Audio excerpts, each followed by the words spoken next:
So you may have heard about Iran shooting down the American F-35 fighter jet. They released the video. We didn't know at first if it was real or not, but the video has been confirmed. The incident has been confirmed, and this is the first ever hit on a fifth generation fighter jet.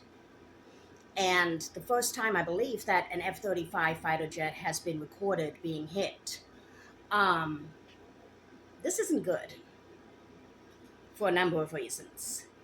One is that apparently Iran recorded the heat signatures and flight patterns of this fighter jet, which they can now use themselves or sell or supply to other powers such as Russia or China, which essentially makes this jet much easier to track because this jet's whole purpose was being stealth. It doesn't show up on radar, but they managed to capture its heat signature and track it. So, for one thing, it makes this jet less effective. It means that pilots, when they fly, are going to have to be more careful. They're going to have to avoid certain things, certain altitudes, certain maneuvers, and so forth.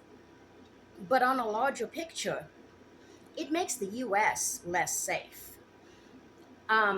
This is something I've been concerned about since the beginning of the war, is that we're depleting our munitions, we're losing our bases.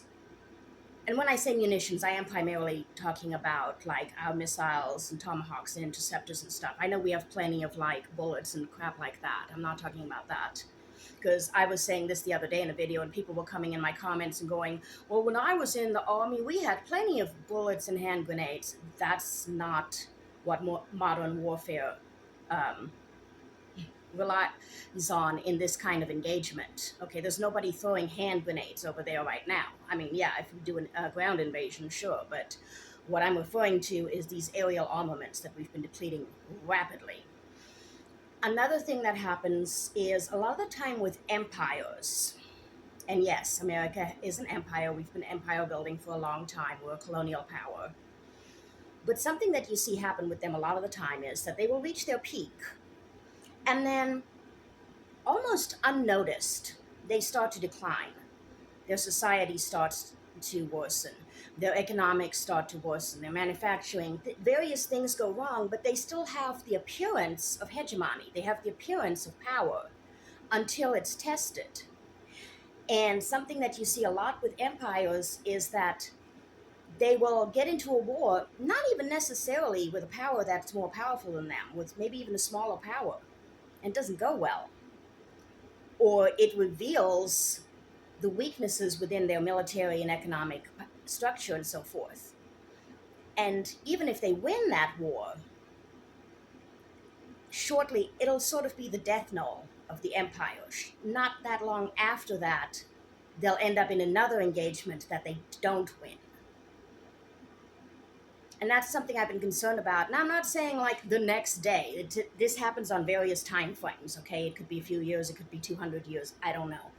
I think right now things are devolving very rapidly in the United States. But I'm afraid that this war is revealing the weaknesses of America, economic, military, and also the weaknesses of our alliances, which, granted, weren't that weak before Donald Trump got a hold of them, but here we are.